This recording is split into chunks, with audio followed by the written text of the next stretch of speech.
रात के 8 बज चुके हैं और दोस्तों मैं हूं आप सभी का अपना शाबिज़ मलिक और हाजिर हूं आप लोगों के सामने फिर से एक क्राइम की कहानी को लेके, एक क्राइम की घटना को लेके।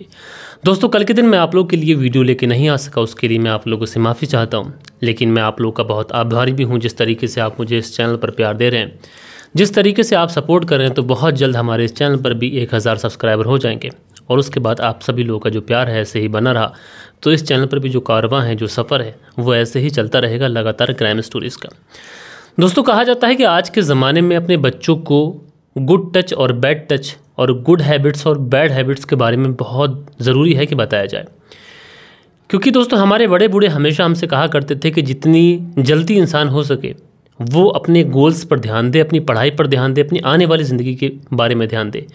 लेकिन वो काफ़ी उम्र तक जब तक खूब ज़्यादा मैच्योर ना हो जाए वो इन तरीके के रिश्तों की तरफ ना बढ़े तो बेहतर है, क्योंकि आम तौर पर हमारे जो बच्चे होते हैं वो गलत रिश्तों की तरफ बढ़ जाते हैं और जिसकी वजह से आजकल के इस दौर में जैसे किसी को प्यार होता है और प्यार होने के बाद में वो सीधा सीधा जो लड़का होता है या फिर लड़की होती है इंटीमेट होने की उससे बात करते हैं, उसके बाद इंटीमेट होते हैं। और कई बार ऐसा होता है कि इन तमाम रिश्तों की वजह से जो हमारे बच्चे होते हैं उन्हें इसकी कीमत अपनी जान देकर चुकानी पड़ती है। और दोस्तों आज की जो कहानी मैं आप लोग को सुनाऊंगा, ये कहानी भी इस बात का जीता जागता उदाहरण है कि इस कहानी के अंदर एक बहुत बड़ी गलती हुई।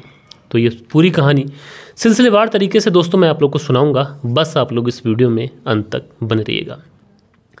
दरअसल दोस्तों बात करें अगर आज की कहानी की, तो आज की कहानी उत्तर प्रदेश के कानपुर के एक गाँव की है और 13 दिसंबर साल 2024। 13 दिसंबर साल 2024 ये वो दिन था, क्योंकि इस पूरी घटना के अंदर परिवार जो है उस परिवार का नाम मैं आप लोग को नहीं बताऊंगा, क्योंकि इसमें परिवार की प्राइवेसी का ध्यान रखना बहुत ज़्यादा ज़रूरी है। लिहाजा 13 दिसंबर साल 2024 को ये जो परिवार था एक शादी समारोह में जाने के लिए अपने घर से निकलता है।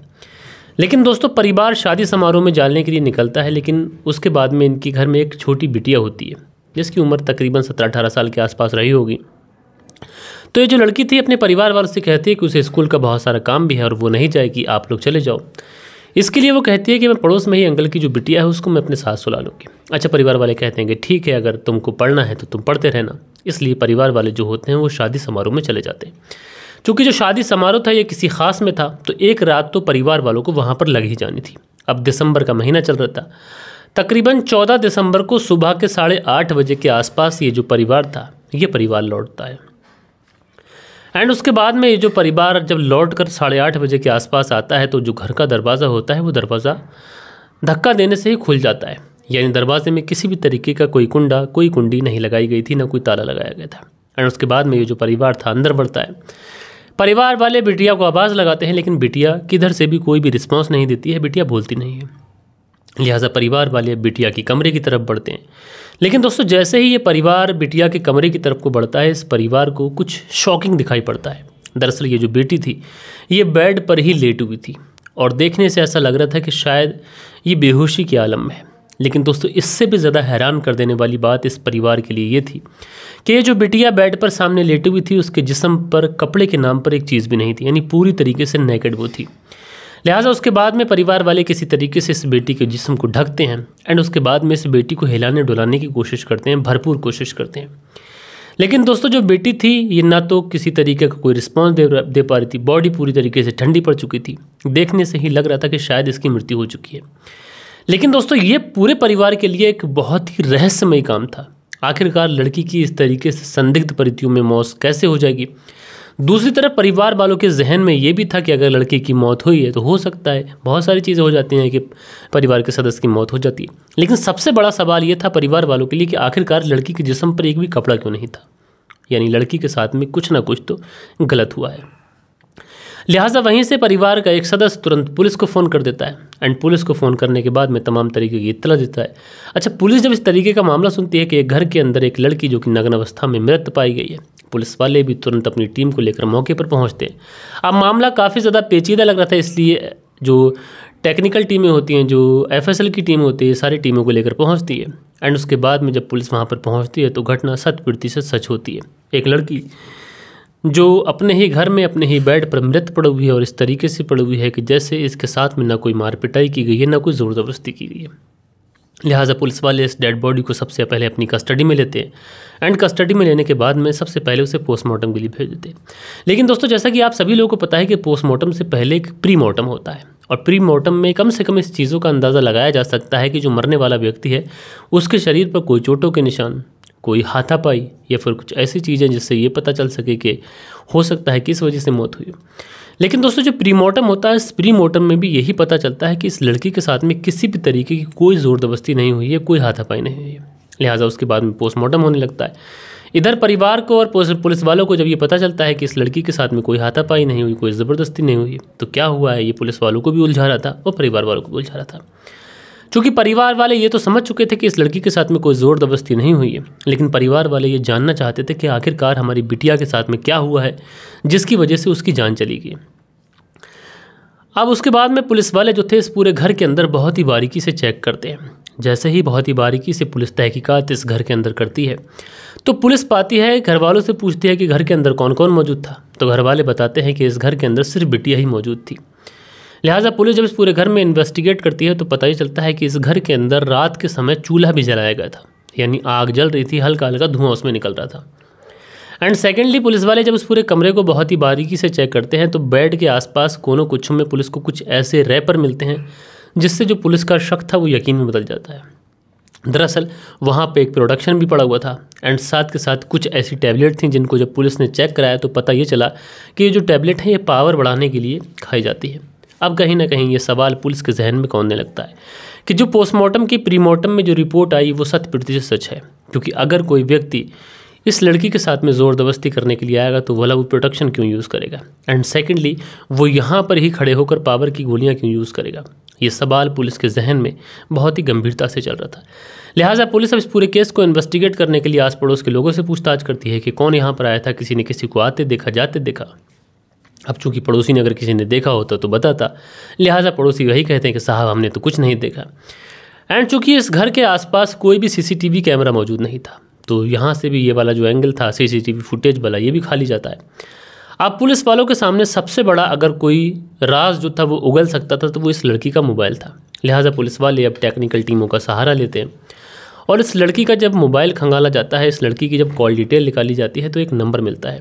अब पुलिस जब इस नंबर को चेक करती है जिस पे बार बार बात हुई थी और जिस दिन लड़की की मौत हुई उस दिन भी बात हुई थी, तो पता चलता है कि ये जो लड़की है इस लड़की की बात किसी लड़के से हुआ करती थी और जिस लड़के के नाम पर ये नंबर रजिस्टर्ड है उसका नाम कुलदीप कुमार उर्फ शोभित है।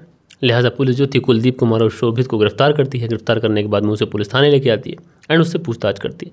तो शुरुआत में तो पुलिस को कुलदीप कुमार उर्फ शोभित इधर उधर बातें बताता है, लेकिन जब पुलिस उससे सख्ती से पूछताछ करती है, उसकी मेहमान नवाजी करती है, तो जो शोभित होता है ये पुलिस के सामने टूटता है एंड टूटने के बाद में जो कहानी सुनाता है वो कहानी वाकई में दोस्तों मानवता को शर्मसार कर देने वाली कहानी होती है। दरअसल कुलदीप पुलिस को बताता है कि ये जो लड़की थी इसने अपनी स्कूलिंग के बाद में अपना फेसबुक का अकाउंट बनाया था और फेसबुक का अकाउंट ये चलाया करती थी। इसी बीच में फेसबुक पे ही उससे मुलाकात हो जाती है एंड उसके बाद में दोनों के बीच में हाय हेलो होता है, बातचीत शुरू हो जाती है। धीरे धीरे ये जो बातचीत थी ये लगातार आगे बढ़ती है और इन दोनों की बातचीत दोस्ती में बदल जाती है और दोस्ती कब प्यार में बदल जाती है इन दोनों को कानो कान खबर नहीं होती। लिहाजा अब इन दोनों में मोहब्बत हो चुकी थी, लेकिन चूंकि जो लड़का था वो हमेशा इस लड़की से मिलने की ज़िद किया करता था और लड़की हमेशा यही कहा करती थी कि वो अपने परिवार से कहीं बाहर जा नहीं सकती, इसलिए मिल नहीं सकती। लिहाजा लड़की इंतज़ार करती है, लड़का भी इंतज़ार करता है कि कोई दिन ऐसा आए कि जिस दिन मुलाकात हो जाए। और फाइनली दोस्तों वो दिन आ जाता है 13 दिसंबर साल 2024। 13 दिसंबर साल 2024 को इस लड़की के परिवार वाले किसी शादी समारोह में जा रहे होते हैं और लड़की को लगता है कि यही सही समय है, तो वो इस शादी में जाने से इनकार कर देती है एंड उसके बाद में वो कहती है कि उसे पढ़ना है। परिवार वाले छोड़ के चले जाते हैं और उसी समय ये लड़की उस अपने प्रेमी शोभित को कॉल कर देती है। वो कहती है कि उससे मिलने के लिए आ जाओ, घर पर कोई नहीं है। अब जैसे ही शोभित वहाँ पर जाने वाला होता है, लेकिन उससे पहले ही वो अपने एक दोस्त से इस बारे में डिस्कस करता है कि यार उसकी प्रेमिका उसे मिलने के लिए बुला रही है और आज वो उसके साथ इंटीमेट होगा, तो ऐसा उसे क्या करना चाहिए जिससे वो अपनी प्रेमिका की नज़र में भी अच्छा बन सके और कोई भी चीज़ ऐसी जो उसके खिलाफ ना जच सके। तो जो शोभित का दोस्त होता है वो उससे कहता है कि देखो तुम्हें प्रोडक्शन ले जाना बहुत ज़्यादा ज़रूरी है, क्योंकि हो सकता है कि तुम्हारी एक गलती की वजह से अगर तुम्हारी प्रेमिका प्रेग्नेंट हो गई या फिर कुछ और हो गया तो तुम्हें फ्यूचर में दिक्कत आ सकती है। और उसके बाद में शोभित का दोस्त कहता है कि तुम अपने साथ में कुछ पावर की मेडिसिन ले जाना जो तुम्हें वहाँ पर काम देंगी। लेकिन दोस्तों इन दोनों को किसी पावर की मेडिसिन का कोई नाम नहीं पता था। लिहाजा शोभित जो था वो छानबीन करता है और आखिरकार पहले वो प्रोटेक्शन भी खरीदता है, पावर की गोलियां भी खरीदता है और उसके बाद में इसी 13 दिसंबर साल 2024 को ये उस लड़की के घर पे पहुंच जाता है अराउंड 8:30 बजे के आसपास। अराउंड 8:30 बजे के आसपास ये उस लड़की से मिलता है। दोनों एक दूसरे के साथ में इंटीमेट भी होते हैं। चूँकि शोभित पहली बार किसी लड़की से मिला था, इसलिए इसका मन नहीं भर रहा था। ये बार बार उस लड़की के साथ में इंटीमेट होना चाह रहा था। और इसी दौरान इसने लगभग 8:30 बजे से लगभग 3:30 बजे तक उस लड़की को कुछ भी नहीं पहना के रखा था। उसको पूरी तरीके से नेकेड रखा हुआ था। अब दोस्तों आप समझ सकते हैं कि दिसंबर के महीने में कितनी ज़्यादा ठंड होती है। और दोस्तों इसी वजह से इस लड़की को काफ़ी ज़्यादा ठंड लगने लगती है। इसी ठंड से बचाने के लिए ये इस घर के अंदर चूल्हा भी जलाता है। लेकिन दोस्तों चूल्हे से कुछ खास फ़र्क पड़ता नहीं है, क्योंकि इस लड़की के साथ में पावर की मेडिसिन खाकर इस लड़के ने जिस तरीके से इंटीमेट हुआ था, शायद उसके अंदरूनी भाग में भी काफ़ी ज़्यादा डैमेजेस हुए थे। इस वजह से लड़की की जो हालत थी ये लगातार बिगड़ती चली गई।